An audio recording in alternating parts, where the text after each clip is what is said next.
Terima kasih telah bersama kami pemirsa dalam Prime Time News. Kami hadirkan sorotan utama kami di malam hari ini.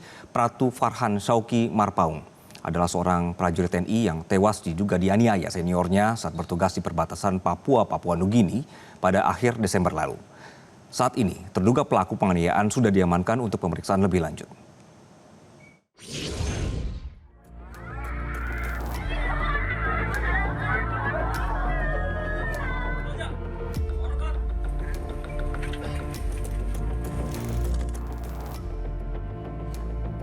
TNI Angkatan Darat memastikan prajurit senior terduga pelaku penganiayaan terhadap Pratu Farhan Shauki Marpaung telah diamankan untuk proses penyelidikan.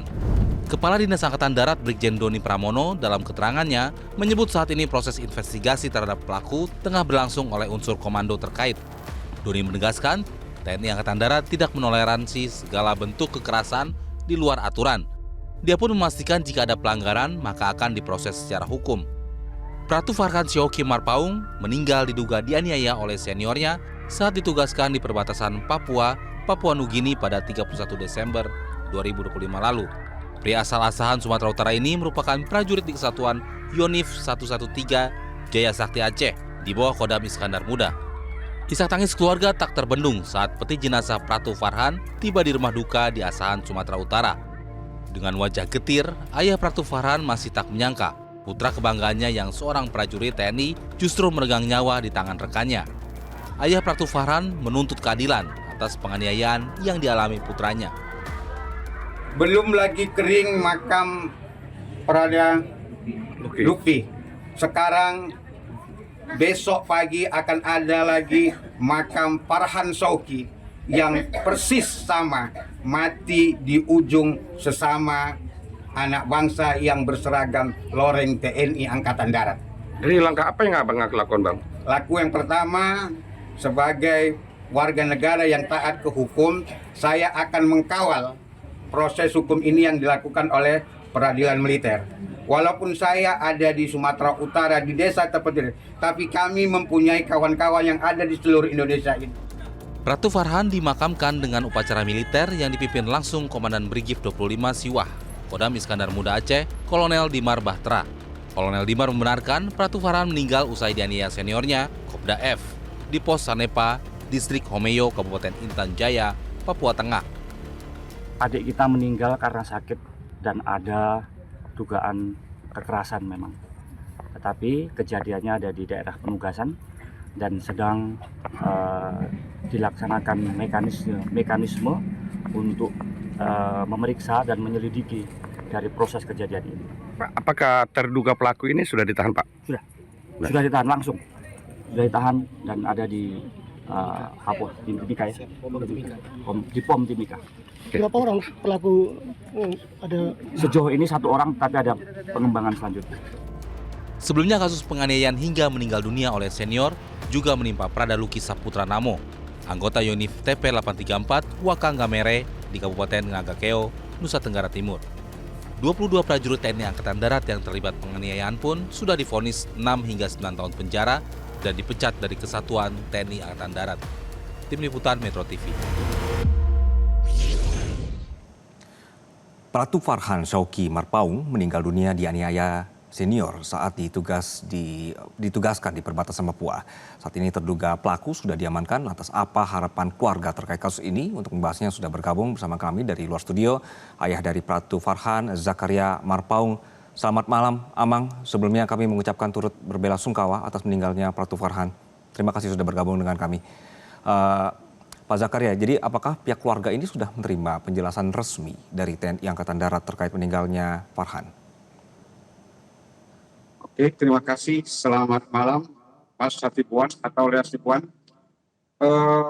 Informasi kematian gugurnya anak saya, Pratu Farhan Shauki, itu telah kami terima melalui badinsa kami yang ada di desa Ergenting ini. Itu yang kami terima. Oke. Pada saat penjelasan apa Pak yang terjadi pada saat itu? Yang pada saat itu terjadi, Babinsa menelpon saya bahwa sebentar lagi akan ada pimpinan lapangan anak saya yang berada di tanah petugas akan memberikan informasi tentang kondisi anak saya. Beberapa saat kemudian ada telepon masuk yang menyatakan bahwa Pak, kami dari seluruh jajaran teman-teman anak Bapak yang di sana mengucapkan turut berduka cita atas gugurnya anak Bapak dikarenakan sakit seperti itu. Ketika si komandan itu mengatakan dalam kondisi sakit, otomatis saya mengatakan tidak mungkin anak saya sakit meninggal. Keyakinan saya anak saya itu mati karena kekerasan. Karena 1 hari sebelumnya di tanggal 30 itu anak saya masih ceria, masih bisa video call dengan cukup ceria, cukup enjoy dan mengatakan dengan ketawa-ketawa, "Mak, bentar lagi tanggal 1." Nah, gitu. Ada kebiasaan baik dia. Setiap tanggal 1 setelah kami di sini siap subuh, siap pagi, dia akan katakan, "Mak, sudah saya TM ya." Gitu. Itu tidak pernah meleset. Setiap tanggal 1 dia menelpon mamanya mengatakan sudah dia TM. Kebiasaan anak saya itu setiap tanggal 1, 75% itu gaji dia kirim ke emaknya. Kalau dia butuh, lalu dia telepon emaknya, "Mak, aku butuh sekian." Begitu. Anak saya ini orang baik. Bukan hanya saya yang mengatakan, seluruh teman-temannya. Buktinya seluruh temannya mulai dari tingkat SMP, di Darul Ulum pesantren di kota kami, SMA, dia di Aliyah, sekolah yang berbasis agama. Namanya Man, di Kisaran. Dia anak yang baik. Dia tergabung dalam remaja masjid. Dia aktif dengan kawan-kawannya. Maka ketika berita itu sampai ke kami, kawan-kawannya juga merasa semua tidak percaya. Karena dia juga selain menelpon kami orang tuanya, dia juga menelpon semua kawan-kawan yang nomor kontaknya ada padanya. Anak saya orang yang baik, dia taat beribadah.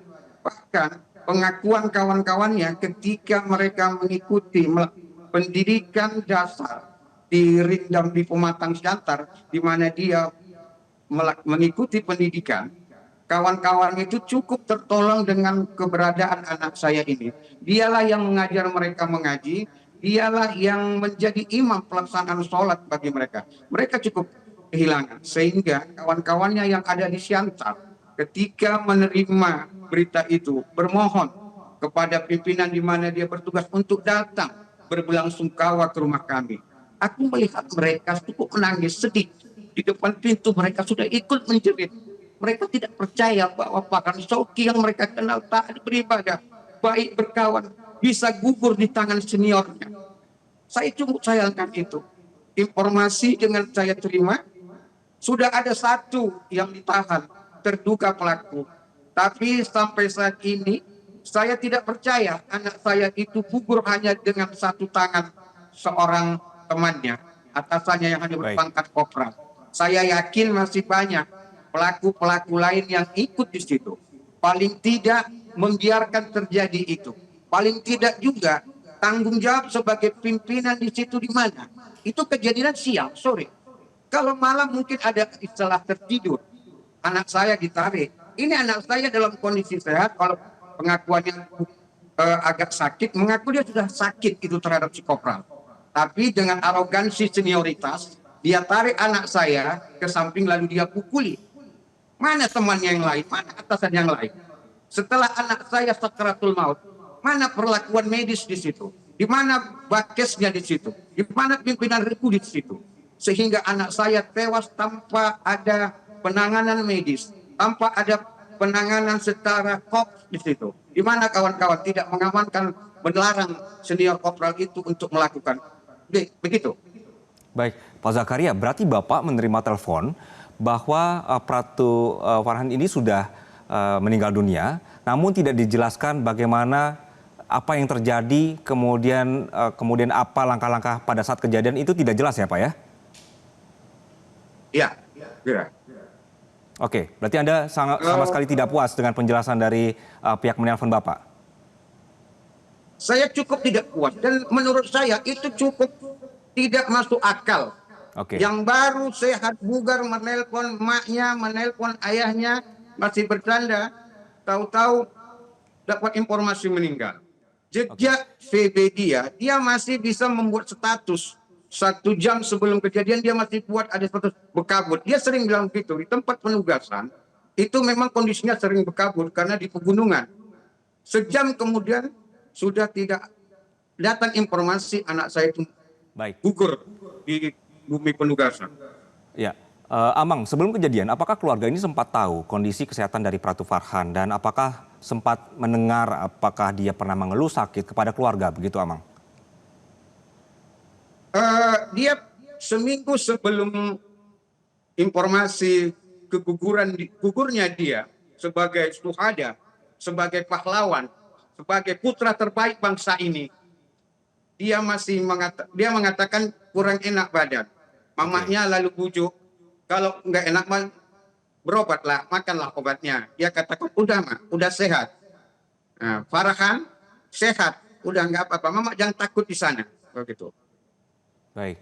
Jadi anak kami tidak percaya itu kalau dia sakitnya yang membuat dia itu dianiaya oleh beberapa seniornya. Nah, begitu. Oke. Baik, Amang, menurut penilaian Anda dan juga keluarga, apakah proses penyelidikan yang berjalan saat ini sudah dilakukan secara terbuka dan adil? Menurut kami, ya walaupun ada track perbaikan, tetapi kami tidak percaya itu telah berlaku adil dan fair. Karena saat ini masih permulaan penyidikan. Kami akan menyatakan keputusan itu ketika sudah ada PDTH dan hukuman mati terhadap semua yang terlibat atas gugurnya anak saya di bumi petugasan. Saya akan cukup bangga akan dengan kepala tegak menyambut kehadiran anak saya itu walau tinggal nama dan perlengkapannya pulang. Kalau dia tewas mengucurkan darah di persada bumi ini di bawah peluru KKB. Tapi Baik, ini Amang, ya. dia gugur di tangan, di mana dia tempat paling aman, yaitu sesama kawannya. Tapi dia gugur di situ. Kesimpulannya, saya belum percaya 100% sebelum ada vonis menyatakan seluruh yang terlibat terhadap gugurnya anak saya itu dilakukan berhentian tidak hormat dan dihukum mati. Oke. Dihukum mati setimpal bahwa nyawa anak saya juga sudah tiada. Maka mereka pun harus begitu. Baik, Amang. Maaf, Ya. Prada Luki sudah lebih dahulu. Tapi Prada Luki itu di batalion. Anak saya di tempat penugasan. Di mana dia bertaruh nyawa dengan OPM di sana. Yang menjadi musuh mereka itu OPM, bukan anakku, Pratu Farhan Shauki. Mereka harus lindungi anakku. Mereka harus sama-sama menguatkan, saling melindungi. Bukan dibunuh. Yang mereka bunuh itu KKB. Dodol. Oke, Amang. Apakah Anda kemudian akan melakukan proses hukum secara resmi? Sebagai warga negara yang baik, saya tetap percaya terhadap institusi di mana anak saya pernah mengabdikan dirinya.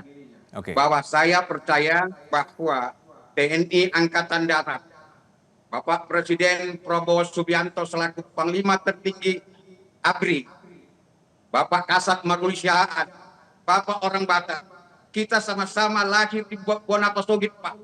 Tolong bantu kami yang saat ini mendedikasikan anak kami untuk menjaga setiap jengkal bumi pertiwi ini. Anak kami gugur, Pak. Tolong tegakkan keadilan ini untuk kami, Pak. Saya bukan hanya untuk Ananda Farhan Shauki, tapi untuk seluruh orang tua yang saat ini anaknya bergabung di Kesatuan TNI, terkhusus Tentara Nasional Indonesia Angkatan Darat. Saat ini ragu, Pak. Kawan-kawan anak yang mau masuk tentara, mereka takut. Apa jadinya negara ini tanpa TNI, Pak? Saya tetap bangga dengan TNI, tapi tegakkan keadilan untuk saya. Tegakkan keadilan untuk anak-anak Farhan Shauki. Demi Allah, saya tidak ikhlas anak saya mengerang nyawa hanya di tangan prajurit, hanya ego senioritas, Pak. Anak saya itu patuh. Sehingga kepatuhannya dia kepada seniornya pun tidak melawan. Demikian. Baik. Amang, kita sama-sama jaga kasus ini, kita kawal terus kasusnya sampai proses peradilan nanti. Begitu Amang ya. Amang, terima kasih sekali sudah berbagi cerita bersama kami di malam hari ini. Salam untuk Jelajahi cara baru mendapatkan informasi. Download Metro TV Extend sekarang.